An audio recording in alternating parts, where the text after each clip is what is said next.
How to upload multiple videos on TikTok.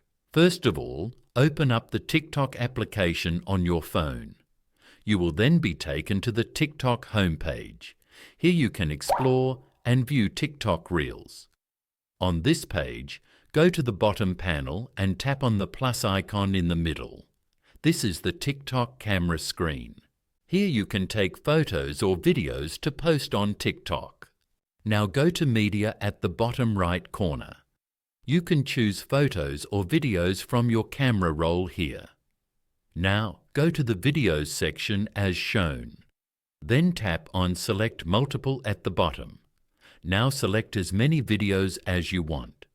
Then tap on Next at the bottom. You can edit the videos as you like using the edit options on the right side of the screen.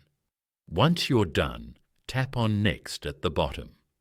On this page, tap on Edit Cover. Here you can choose the cover for this TikTok video. After that, tap on Save at the top right corner. Here you can add a caption and also manage other settings before posting. Following these steps, you can easily upload multiple videos on TikTok.